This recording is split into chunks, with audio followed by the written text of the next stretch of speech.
नमस्कार दोस्तों। आज का सब्जेक्ट है strength of material. Strength of material के chapter torsion of circular shaft में शाफ्ट डिजाइन पर आधारित हम पिछले वीडियो में कुछ न्यूमेरिकल समझ चुके हैं।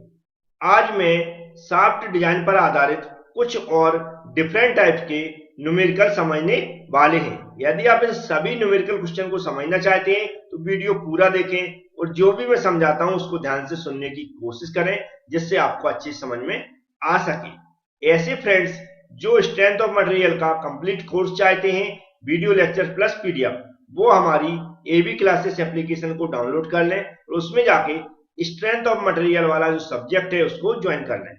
इसकी ज्वाइनिंग प्रोसेस और डाउनलोडिंग प्रोसेस के ऊपर मैंने एक वीडियो बना दिया है और डिस्क्रिप्शन बॉक्स में हमने उसकी लिंक दे दी है, तो उस वीडियो को जरूर देखें। अब चलते हैं, आज के क्वेश्चन स्टार्ट करते हैं। तो आज का जो पहला क्वेश्चन है उसमें लिखा हुआ है a circular shaft of 60 mm diameter, मतलब डायमीटर स्टार्टिंग में गिवन है, is running at 150 RPM. RPM का फुल फॉर्म होता है रिवॉल्यूशन पर मिनट, और आरपीएम जहां पर लिखा हुआ है उसको आप समझ जाएंगे कि स्पीड की वैल्यू दी है कैपिटल एन। क्या? कैपिटल एन स्पीड की वैल्यू गिवन है। If the shear stress is not to be exceed 50 megapascal, और जो शियर स्ट्रेस है tau equal to 50 megapascal given है। फाइंड द पावर, यहां पर पावर निकालना याद रखना। तो ये पावर से रिलेटेड क्वेश्चन है आज का।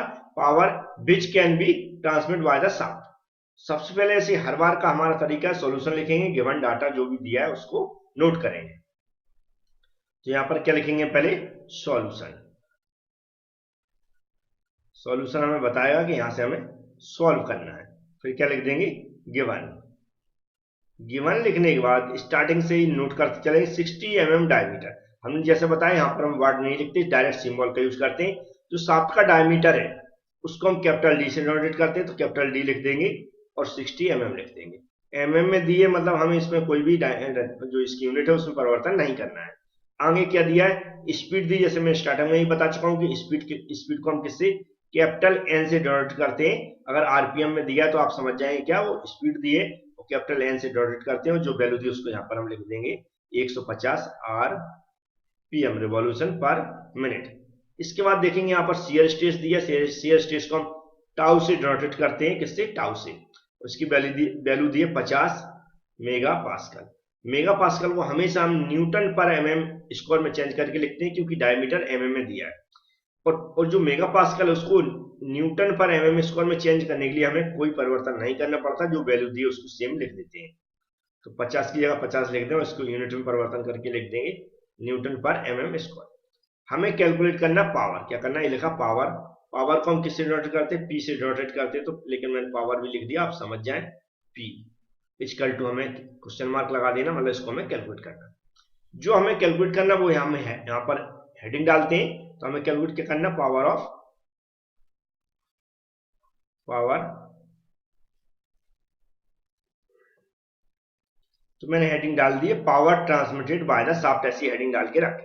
और पावर को हम किससे? पी से डिनोटेट करते हैं। तो मैं यहाँ पर पी फॉर्मूला लिख रहा हूँ, उससे आपको बहुत सारे कंसेप्ट क्लियर हो जाए। पी इक्वल टू होता है 2 पाई कैपिटल एन और कैपिटल टी बटे 16, और इसकी यूनिट क्या लिखते हैं हम? Kilo watt. इन सभी न्यूमेरिकल मैक्सिमम हम क्या लिखेंगे? किलो वाट में कैलकुलेट करेंगे। अब यहाँ पर देखो 2 तो 2 रहता है, पाई की वैल्यू भी कैलकुलेटर के अंदर रहता है, और जो कैपिटल एन दिया है ये भी 150 दिया है, लेकिन टी मतलब टॉर्क, टी क्या है यहाँ पर? टॉर्क है, और टॉर्क की वैल्यू गिवन नहीं है। अगर हमें पावर निकालना है और टॉर्क की वैल्यू गिवन नहीं है तो उसको हम कैलकुलेट नहीं कर पाएंगे। इसलिए पावर को कैलकुलेट करने के लिए सबसे पहले हमें क्या कैलकुलेट करना पड़ेगा? टॉर्क की वैल्यू। तो टॉर्क की वैल्यू कैलकुलेट करने के लिए टॉर्क की फॉर्मूला हम पिछले वीडियो में बता चुका हूं, वही फॉर्मूला उपयोग होंगे। तो हम उसके लिए यहाँ पर अच्छे से कैलकुलेट करेंगे। क्या लिखेंगे? We know that torque T equal to, जो फॉर्मूला क्या होता है? पाई बटे 16 pi by 16 into tau multiply capital D की पावर 3, ये फॉर्मूला होता है। तो ये फॉर्मूला होता है, हमें डायरेक्ट वैल्यू पुट करना है, जैसे कि पाई की जगह पाई रहेगा और 16 की जगह 16 रहेगा। हमें जो टाउ दिया शियर स्ट्रेस की वैल्यू यहाँ पर पुट करेंगे, कितनी दी है? 50 दी है, तो 50 लिख देंगे हम। और डी की वैल्यू दी है यहाँ पर 60 दी है, तो 60 लिख देंगे, उसकी पावर कितनी चढ़ा देंगे हम? 3 की पावर चढ़ा दें।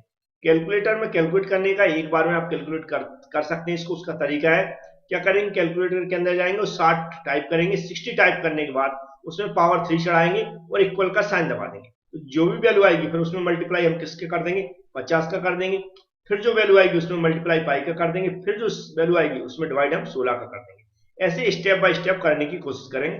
फिर से समझ लें, 60 की पावर 3 चढ़ा देंगे हम, फिर इक्वल का साइन दबाएंगे, जो बटन दबाएंगे, फिर जो वैल्यू आएगी उसमें फिर मल्टीप्लाई का बटन दबाएंगे, फिर 50 लिखेंगे, फिर इक्वल का बटन दबाएंगे, फिर जो वैल्यू आएगी फिर हम शिफ्ट दबा के पाई लिखेंगे, फिर हम क्या करेंगे, इक्वल का बटन दबाएंगे, फिर जो वैल्यू आएगी उसमें डिवाइड का हम बटन दबाएंगे, डिवाइड का बटन दबाने के बाद 16 टाइप करेंगे, फिर इसके बाद हम इक्वल का फिर से बटन दबाएंगे। तो जो वैल्यू आएगी मेरे अकॉर्डिंग, जो वैल्यू आ रही है, इसके जो आंसर आ रहा है वह आ रहा है 21,20575.041। और जो वैल्यू किस में आती है, न्यूटन एमएम में आती है, क्योंकि हम जानते हैं यहाँ पर हमने जो वैल्यू रखी टाउ की वो न्यूटन में रखी हुई है, ए एमएम स्क्वायर है, जबकि इसकी वैल्यू भी एमएम है, तो ए एमएम क्यू हो जाएगी और ये नीचे एमएम स्क्वायर हो जाएगी। तो एमएम स्क्वायर से एमएम क्यू को काटेंगे तो 1 एमएम बच जाएगा और न्यूटन की जगह न्यूटन रहेगा। और इसको हम याद रखें, न्यूटन एमएम है, इसको हम किस में कैलकुलेट करके रखते हैं, किलो न्यूटन मीटर में। तो किलो न्यूटन मीटर में चेंज करने के लिए हम क्या करेंगे, जो वैल्यू उसको रख देंगे 575.041। समझे ध्यान से, न्यूटन एमएम मतलब एमएम को मीटर में चेंज करने के लिए हम क्या करते हैं, 1000 का भाग देते हैं। एमएम को मीटर में चेंज करने के लिए हम 1000 का भाग देते हैं, तो ये किस में चेंज हो जाएगा, न्यूटन मीटर में।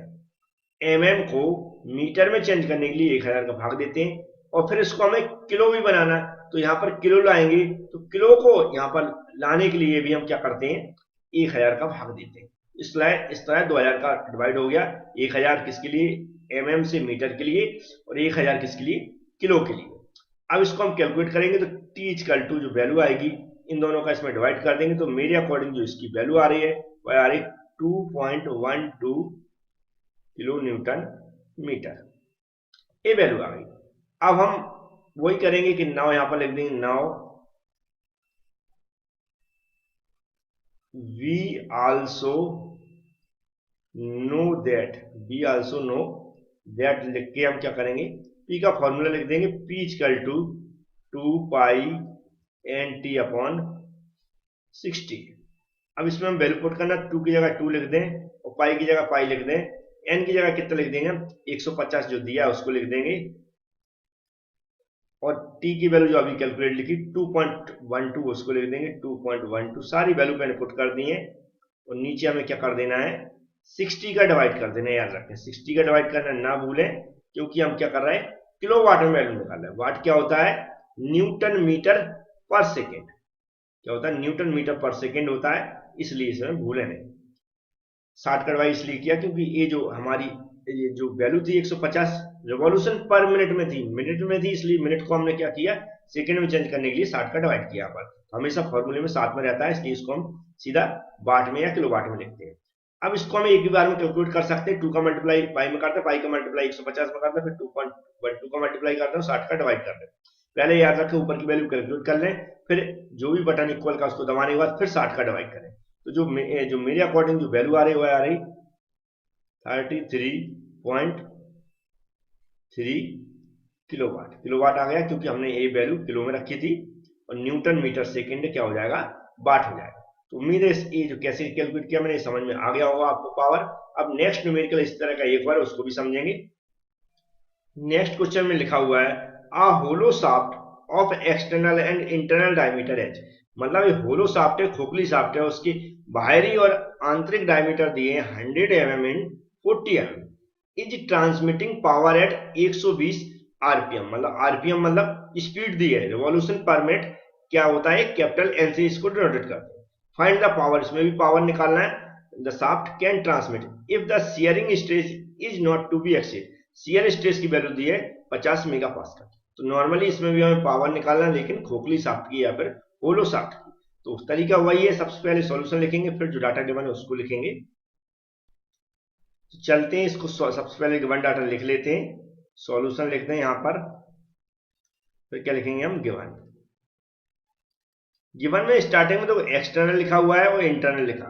एक्सटर्नल और इंटरनल को फिर हम डायमीटर को जो अलग अलग सिंबल से डिनोटेट करेंगे और डायमीटर दिए।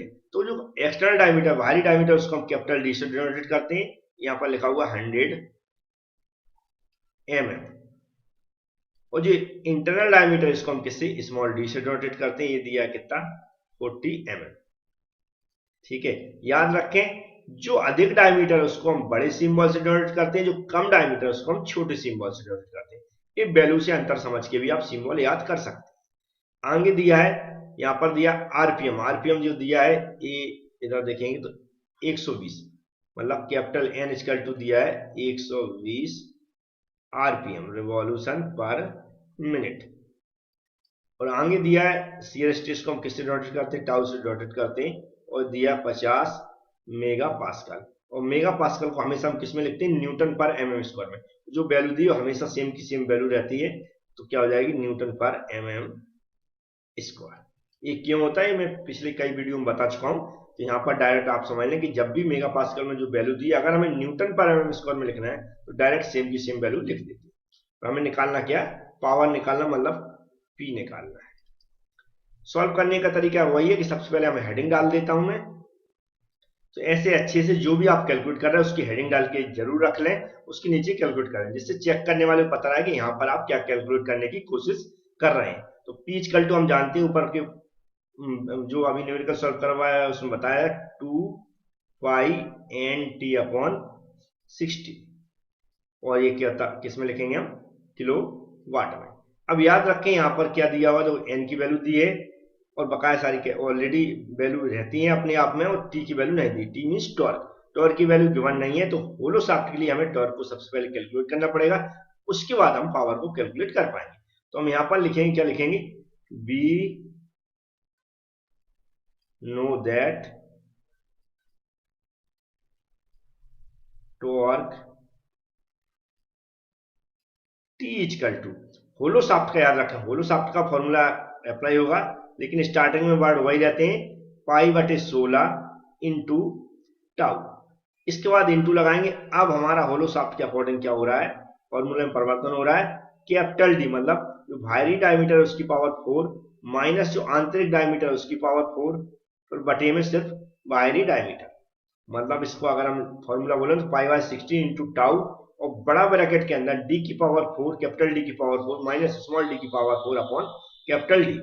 अब इसको हम कैलकुलेट करेंगे। कैलकुलेट करने के लिए हमें क्या करना पड़ेगा, सारी वैल्यू पुट करना पड़ेगी। तो पाई बाय क्या हो जाएगा, 16 हो जाएगा, इंटू टाउ की वैल्यू कितनी दी, 50 दी है, तो यहाँ पर हम क्या लिख देंगे, 50 लिख देंगे, मल्टीप्लाई, एक बड़ा ब्रैकेट चालू करेंगे। और डी कितना दिया, 100 दिया है, तो ब्रैकेट के अंदर क्या लिखेंगे, यहाँ पर 100 की पावर 4 माइनस स्मॉल डी कितना दिया, 40 दिया है, तो यहाँ पर भी ब्रैकेट के अंदर हम क्या करेंगे, स्मॉल डी की पावर 4 कर देंगे, और बटे में हम क्या लिख देंगे, 100 कैपिटल डी की जो वैल्यू दी है, और फिर ब्रैकेट बंद कर देंगे।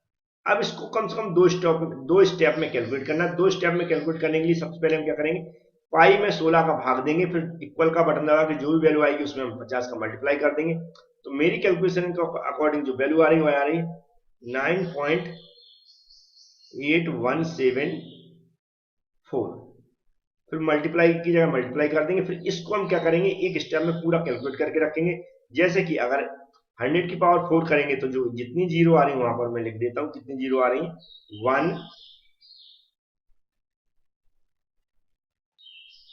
1 के बाद लगभग 8 जीरो आ रही है, 4 5 6 7 8।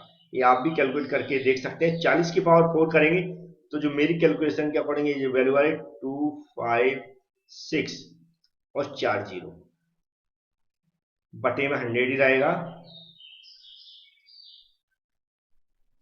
अब इसको हम एक स्टेप में कैलकुलेट कर सकते हैं। एक स्टेप में कैलकुलेट करने के लिए ध्यान से समझो क्या करेंगे। सबसे पहले कैलकुलेटर के अंदर इस वैल्यू को टाइप करेंगे, फिर माइनस लगाएंगे, फिर इस वैल्यू को टाइप करेंगे, फिर इक्वल वाला बटन दबा देंगे। जो भी वैल्यू आएगी उसमें हम डिवाइड का बटन दबा के 100 कर देंगे, और फिर हम इक्वल वाला बटन दबाएंगे। फिर जो वैल्यू आएगी उसमें सीधा मल्टीप्लाई का बटन दबा के 9.8174 की वैल्यू टाइप करेंगे, और फिर से हम इक्वल वाला बटन दबाएंगे। तो मेरे अकॉर्डिंग जो वैल्यू आ रही है वह आ रही है 95607.56। तो जैसे मैंने बताया किसमें आती है, न्यूटन एमएम में आती है। अब न्यूटन एमएम में जब ये वैल्यू आती है तो उसको हमें किसमें कैलकुलेट करना पड़ता है, किलो न्यूटन मीटर में। तो जो वैल्यू दी है उसको पहले जैसे कि तैसा लिख लें आप 074.56। अब जैसा मैं हर बार बताता हूं, एमएम को मीटर में चेंज करने के लिए हम क्या करते हैं, 1000 से भाग देंगे, फिर मल्टीप्लाई यहां पर क्या हो जाएगा, न्यूटन मीटर चेंज हो जाएगा। फिर किलो को लाने के लिए भी हम क्या करेंगे, फिर से हम 1000 का डिवाइड कर देंगे। तो हमने क्या किया, जो वैल्यू कैलकुलेट होके आती है उसको न्यूटन एमएम में आती है, न्यूटन एमएम को किलो न्यूटन मीटर में परिवर्तन करने के लिए पहले एमएम से मीटर में परिवर्तन करने के लिए 1000 से भाग दिया, फिर किलो को लाने के लिए हमें 1000 से भाग दिया। अब इसको जब हम कैलकुलेट करेंगे तो मेरी कैलकुलेशन के अकॉर्डिंग टी की वैल्यू आ रही है, वह आ रही है 9.566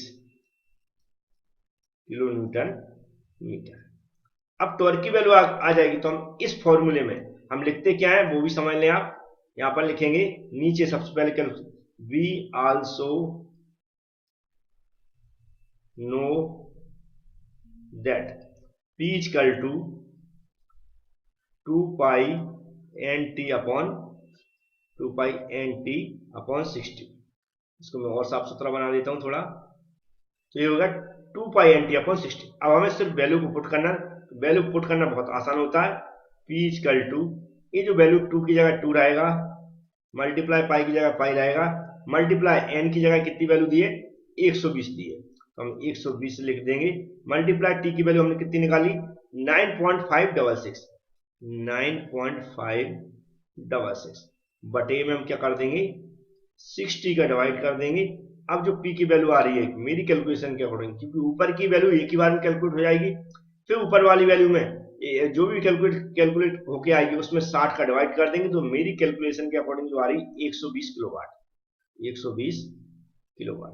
तो यहां पर आप जो भी क्या लिखा, किलोवाट, किलोवाट। तो आप देख सकते हैं कि हमने कैसे सॉलिड शाफ्ट के लिए और होलो शाफ्ट के लिए पावर को कैलकुलेट करना सिखाया हुआ है। अब इस तरह के और भी बहुत सारे न्यूमेरिकल क्वेश्चन है, मैं इस चैप्टर की कंप्लीट करवाऊंगा आपको। थैंक यू फ्रेंड्स वीडियो देखने के लिए।